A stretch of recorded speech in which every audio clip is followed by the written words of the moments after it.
तो जो हनुमानगढ़ है उसके अंदर एक और मतलब ये जो उसके ऊपर झील का निर्माण हुआ है जिसका नाम है हनुमानगढ़ के अंदर तिलवाड़ा झील।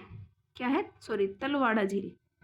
तलवाड़ा झील ये कहाँ है? हनुमानगढ़ में। कहाँ है? हनुमानगढ़ में। ठीक है। और ये कहाँ थी? हरियाणा के अंदर। ये तो हो गई दो झीलों की बात। यदि पूछा जाए घग्गर नदी पे जो झील है यहाँ पे टिब्बी हनुमानगढ़ के अंदर तलवाड़ा झील। ठीक है। अब देखो ये जो घग्गर नदी है इसको इसका जो अपवाह वाला क्षेत्र है इसको क्या बोला जाता है? सॉरी, यहाँ पे जो क्या मिस्टेक हो गई हमसे कि ये हमने क्या बताया? अंतर्राष्ट्रीय नदी। हाँ, अंतर्राष्ट्रीय नदी है, मतलब ये पाकिस्तान में जा रही है। ये नदी कहाँ जा रही है? आगे पाकिस्तान में, इसलिए ये क्या है? अंतर्राष्ट्रीय नदी। ठीक है। अब जब ये राजस्थान में बहती है तब इसको कि जो अपवाह क्षेत्र को क्या बोलते हैं? नाली बोलते हैं। राजस्थान में तो इसका अपवाह क्षेत्र क्या कहलाता है? नाली। इस नदी को नाली नहीं बोल रहे हम, इसके अपवाह क्षेत्र को नाली बोलते हैं। और जब ये पाकिस्तान में बहती तब इसके क्षेत्र को बोलते हैं हकड़ा, या हकरा बोल दो या फिर हकड़ा। ठीक है। तो ये याद रखना, खास करके जो राजस्थान में इसको क्या बोलते हैं? नाली। ठीक है। तो ये बात हो गई। ये जो क्या बोलते हैं इसको राजस्थान में? नाली। इसके अपवाह तंत्र को क्या बोलते हैं राजस्थान में? नाली, या फिर इसको क्या बोलते हैं? पाट भी बोलते हैं। क्या बोलते हैं? पाट। नाली या पाट। पाकिस्तान में इसको हकड़ा बोलते हैं। शिवालिक की पहाड़ियों से निकलती है, पंजाब एंड हरियाणा होते हुए हमारे राजस्थान में प्रवेश करती है, उसके बाद ये पाकिस्तान में चली जाती है। इसलिए इसको क्या बोलते हैं? अंतर्राष्ट्रीय नदी। इसके दूसरे नाम है, उपनाम है नट नदी, सोतर नदी, मृत नदी, राजस्थान का शोक भी इसको बोलते हैं, एंड सीतांग नदी। ठीक है। सरस्वती नदी भी इसी को बोलते हैं। तो ये तो हो गई घग्गर नदी की सी बातें। इसकी जो लंबाई है, इसकी यदि हम कुल लंबाई की बात करें, जो कुल लंबाई है वो तो है 405 किलोमीटर। ठीक है। यदि हम इसकी बात करें राजस्थान में इसकी लंबाई है 156 किलोमीटर। 156 किलोमीटर इसकी लंबाई है राजस्थान के अंदर। ठीक है। ये जो घग्गर नदी के किनारे कौन सी सभ्यता है? कालीबंगा, पीलीबंगा। अब ये जो कालीबंगा पीलीबंगा सभ्यता है ये तो है राजस्थान की हनुमानगढ़ में। ठीक है। एक और सभ्यता है जिसका नाम है बनवाली, वो है हरियाणा के अंदर इसके किनारे बनवाली सभ्यता है। राजस्थान में इसके किनारे कौन सी सभ्यता है? कालीबंगा पीलीबंगा सभ्यता। ठीक। तो ये बात हो गई हमारी घग्गर नदी से रिलेटेड। आ गई समझ? चलते हैं आगे। उसके अलावा ये है, ये जो तलवाड़ा झील है ये है मतलब सबसे नीची झील है, सबसे नीची झील। इससे रिलेटेड एक और पॉइंट है, सबसे नीची झील भी इसको बोलते हैं। मतलब ये जो स्थान है सबसे नीचा स्थान है। ठीक है। आगे देखते हैं दूसरी नदी। हम क्या देखेंगे आगे? हम कांतली नदी देख लेते हैं। कौन सी नदी देखेंगे हम? कांतली नदी। तो ये हो गई हमारी कांतली नदी। ये जो कांतली नदी है इसका उद्गम सबसे पहले देखो कि इसका जो उद्गम होता है वो होता है खंडेला की पहाड़ी सिक्कर से। खंडेला की पहाड़ी सिक्कर, पहाड़ी सिक्कर। ठीक है।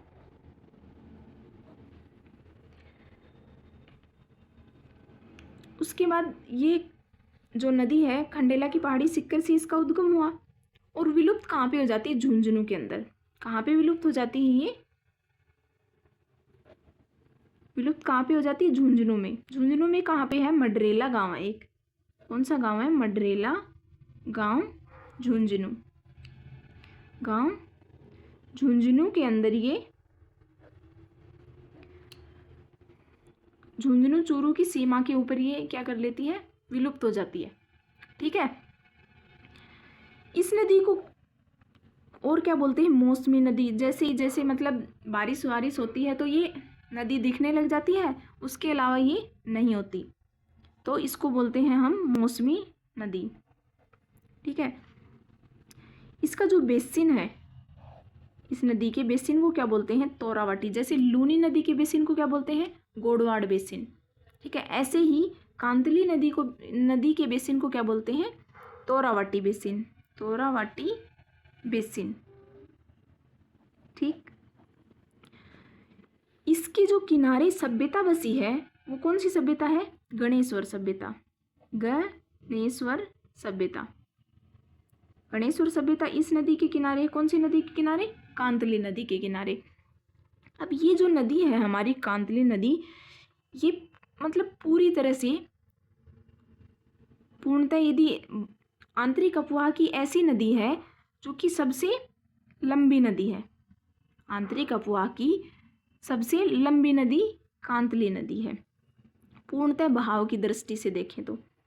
यदि हम इसको पूर्णतः बहाव की दृष्टि से देखें,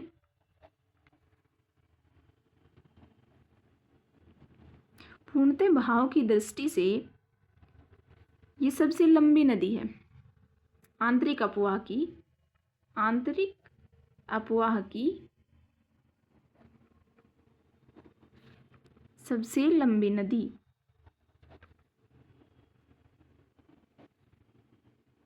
और इसकी जो लंबाई है वो कितनी है, यदि ये सबसे लंबी नदी है तो लंबाई जानना भी जरूरी है, तो वो कितनी है, 100 किलोमीटर। ठीक है, कितनी है, 100 किलोमीटर।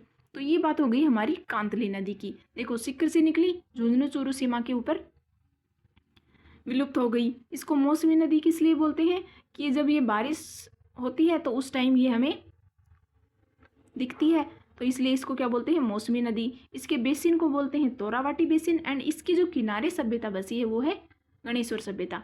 और घग्गर नदी के किनारे कौन सी थी, कौन सी थी, कालीबंगा सभ्यता।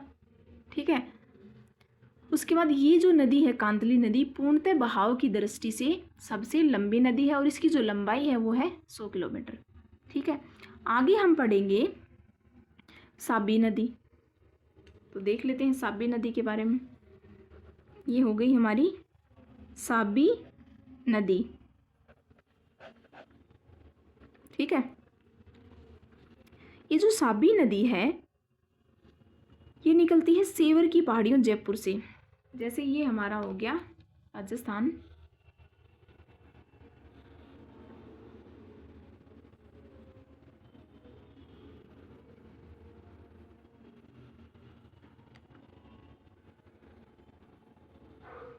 ठीक है, तो ये हो गया हमारा राजस्थान। जयपुर की सेवर की पहाड़ियों से ये नदी निकली।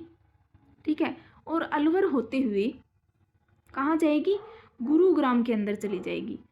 ठीक है, गुरुग्राम और दिल्ली के अंदर ये जगह है नजफगढ़। कौन सी जगह है, नजफगढ़। नजफगढ़ झील है, उसमें अपना जल गिरा देती है। ठीक है, यहाँ से निकली सेवर की पहाड़ियों से। कहाँ से निकलती है ये, सेवर की पहाड़ियों जयपुर से। सेवर की पहाड़ियाँ जयपुर। तो सेवर की पहाड़ियों जयपुर से तो ये नदी, कौन सी नदी, साबी नदी निकली और अलवर होते हुए नजफगढ़ के अंदर, नजफगढ़ झील में अपना विलुप्त वो जल गिरा देती है। ठीक है, ये जो साबी नदी है इसके किनारे जो सभ्यता बसी है वो, उसका क्या नाम है, जोधपुर सभ्यता, जोधपुरा सभ्यता, जोधपुरा सभ्यता। ठीक है, इसके किनारे अकबर ने एक बांध भी बनवाने की कोशिश की थी। तो इससे रिलेटेड जो बातें हैं वो यही हैं। इसको साहिबी नदी भी बोलते हैं। क्या बोलते हैं, साहिबी नदी। ठीक है, तो ये हो गई हमारी साबी नदी। आगे देखेंगे हम रूपनगढ़ नदी।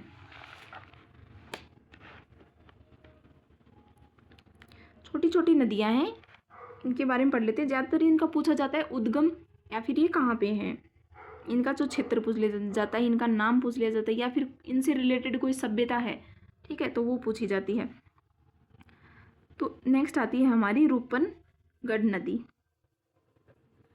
ठीक है।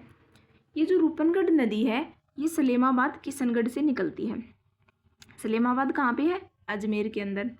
किशनगढ़ अजमेर में है ना, तो इसका जो उद्गम होता है वो सलेमाबाद अजमेर,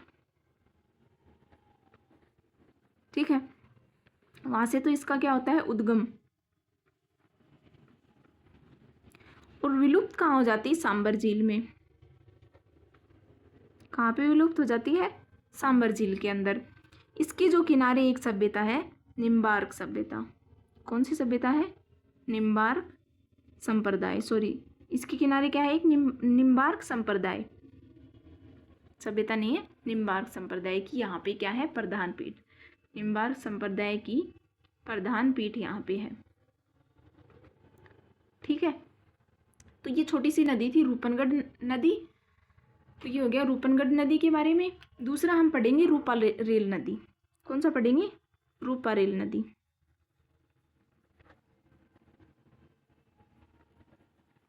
देखो ये ऐसी नदी है, आंतरिक अपवाह की नदी है, और अपना जो जल कहाँ पे लेके जा रही है? सांबर झील के अंदर। सांबर झील जब हम पढ़ेंगे तो बताएंगे।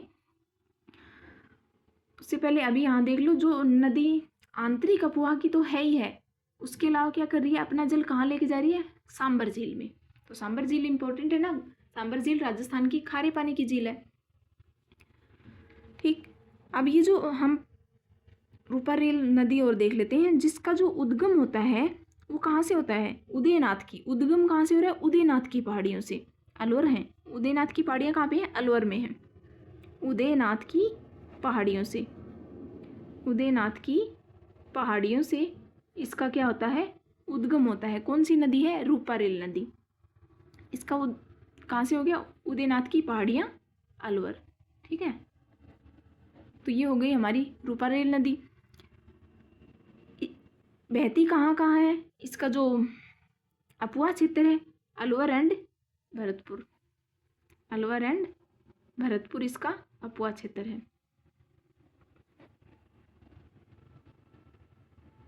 अपवा क्षेत्र, ठीक है। देखो ए बी, अलवर भरतपुर, यानी हम बोल सकते हैं इसको ए बी, ठीक है। रूपा अब रेल बनाएगी, रूपा अब रेल बनाएगी, ऐसे याद रखो। तो इसका जो अपवा क्षेत्र है अलवर एंड भरतपुर में है। इस नदी की जो उपनाम है वराह नदी, इसको क्या बोलते हैं हम? वराह नदी भी बोलते हैं, और इसका दूसरा नाम है लसावरी नदी भी, ठीक है। तो ये इसकी हो गई उपनाम। ये विलुप्त कहाँ पे हो जाती है? भरतपुर के अंदर, भरतपुर तक जाती है। भरतपुर में क्या हो जाती है? विलुप्त हो जाती है, भरतपुर में विलुप्त। इसके ऊपर एक बांध भी बना हुआ है जिसका नाम है सीकरी बांध। कौन सा बांध? सीकरी बांध। ये कहाँ पे बना हुआ है सीकरी बांध? भरतपुर में। भरतपुर के अंदर रूपारेल नदी में सीकरी बांध बना हुआ है, और इस नदी से क्या बना है? एक मतलब मोती झील भी यहाँ पे क्या बनी है?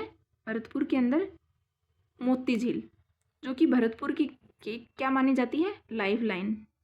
मोती झील, सॉरी दिखा नहीं, ठीक है। क्या है? मोती झील, जिसको क्या बोलते हैं हम? भरतपुर की लाइफ लाइन। भरतपुर की लाइफ लाइन किसको बोलते हैं? मोती झील को। मोती झील को क्या बोलेंगे? भरतपुर की लाइफ लाइन बोलते हैं। तो ये हो गया हमारा रूपारेल नदी से संबंधित बातें। अब हम आगे देख लेते हैं मेंथा नदी, कि मेंथा नदी भी क्या है? एक आंतरिक अपवाह तंत्र की नदी है जिसका नाम है मेंथा नदी, ठीक है। इसको जो एक और बोलते हैं मेंढा नदी भी बोलते हैं। क्या बोलते हैं? मेंढा नदी। अब ये जो मेंथा नदी है इसका जो उद्गम होता है वो जयपुर के अंदर जो मनोहरपुरा की जो पहाड़ियाँ हैं वहाँ से ये मेंथा नदी निकलती है एंड सांबर झील में क्या विलुप्त हो जाती है। तो कहाँ से इसका उद्गम हुआ? उद्गम मनोहरपुरा की पहाड़ियाँ जयपुर, ठीक है, मनोहरपुरा की पहाड़ियाँ जयपुर में इसका उद्गम होता है, ठीक। और ये विलुप्त कहाँ पे हो जाती है? सांबर झील में अपना जल ले जाके सांबर में विलुप्त, ठीक है। तो ये हो गई सांबर में विलुप्त। ये जो नदी है मेंथा नदी सबसे ज़्यादा लवणता वाली नदी है। ये जो नदी है मेंथा नदी सबसे ज़्यादा लवणता वाली नदी है, सबसे ज़्यादा जो लवणता लाती है, मतलब सांबर झील में जो लवणता ला रही है। सांबर झील हमने अभी बताया, सांबर झील कैसी नदी है? खारे पानी की, सांबर झील कैसी है? खारे पानी की झील है। सबसे ज़्यादा खारे पानी की झील यदि पूछी जाए तो वो है सांबर झील। और जो नदियाँ सांबर झील के अंदर अपना जल ला रही हैं उन नदियों में से सबसे खारे पानी की जो नदी है वो है मेंढा नदी। कौन सी नदी है? मेंढा नदी। तो सबसे ज़्यादा लवणता लाने वाली नदी कौन सी है? मेंढा नदी सबसे ज़्यादा लवणता लाती है। लवणता, सबसे ज़्यादा लवणता जो लाती है वो कौन सी नदी लाती है? मेंढा नदी। कहाँ पे? सांबर झील के अंदर, ठीक है। इसके ऊपर एक जैन तीर्थ स्थल बना हुआ है, जैन तीर्थ इस नदी के ऊपर बना हुआ है। कहाँ पे बना हुआ है? ये लुणावा गांव। ये लुणावा गांव कहाँ पे है? नागौर के अंदर। कहाँ पे है? नागौर में ये लुणावा गांव है, ठीक। तो ये हो गई कुछ बातें हमारी मेंथा नदी से रिलेटेड। तो ये सारी हमने पढ़ ली आंतरिक अपवाह की नदियाँ, ठीक है। कुछ मतलब थोड़ी एक आध नदी और हैं वो भी देख ही लेते हैं, क्वेश्चन कहीं से भी बन सकता है ना। एक देख लो, मतलब कांकने नदी और है, क्या बोलते हैं उसको हम? कांकने नदी। इसका दूसरा नाम कांकनी नदी भी है, मतलब इसको कांकनी बोलो या फिर कांकने बोलो, ठीक है, कांकने या कांकनी। इसका उद्गम कहाँ से होता है? ये कांकने नदी कहाँ पे है? जैसलमेर के अंदर। कहाँ पे है? जैसलमेर में है। मीठा की खाड़ी में ये अपना जल लेके जाती है। मीठा की खाड़ी वो भी कहाँ पे है? जैसलमेर में। वहाँ पे अपना जल ले जाती है। मीठा की खाड़ी जैसलमेर में क्या हो जाती है? विलुप्त, ठीक है। तो ये ध्यान रखना। जैसलमेर के अंदर कोठारी गांव है जहाँ से इसका क्या होता है? उद्गम। कोठारी गांव में इसका क्या होता है? उद्गम, ठीक। तो ये हो गई कांकने नदी की बातें कि इसका जो उद्गम होता है कोठारी गांव जैसलमेर के अंदर, और ये जो विलुप्त होती है कहाँ पे हो जाती है? जैसलमेर के अंदर ही मीठा की खाड़ी है उसमें ये अपना जल ले जाके गिरा देती है। इसको एक और नाम से बुलाते हैं मसूरदी नदी। क्या बोलते हैं? मसूरदी नदी, ठीक है। ये नदी बुद्ध झील का निर्माण करती है। बुद्ध झील का निर्माण करती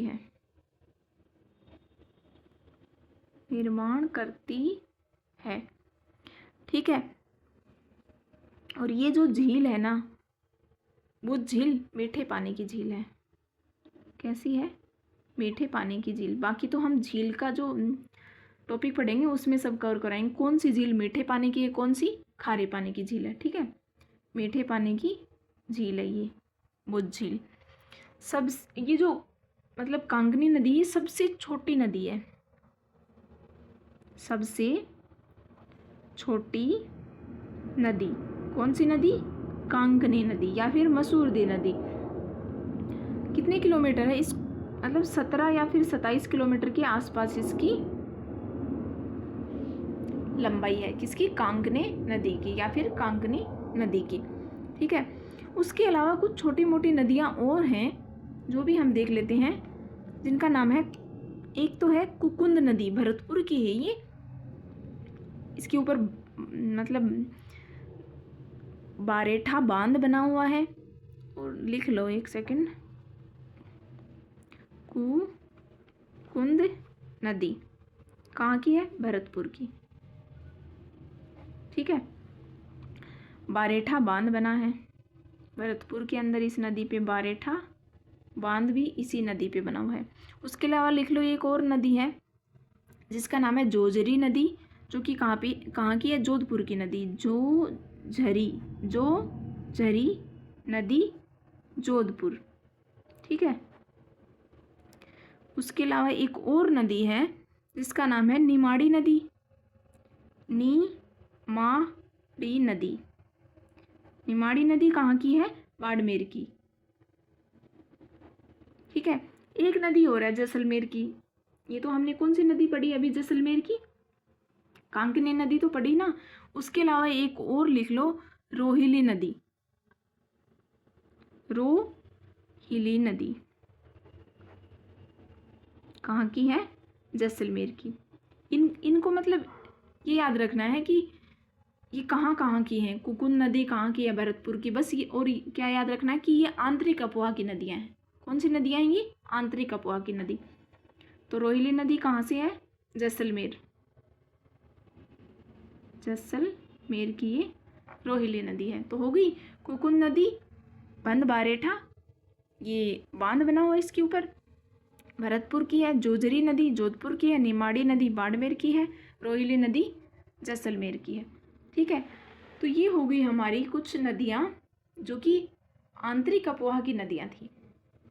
ठीक है, आज के लिए इतना ही। अब मिलेंगे नेक्स्ट क्लास में कौन सी नदियों के साथ, बंगाल की खाड़ी की नदियों के साथ। उसी के साथ हम देख लेंगे सांबर नदी की नदियाँ, सांबर झील की नदियाँ। ठीक है, तो चलिए, धन्यवाद।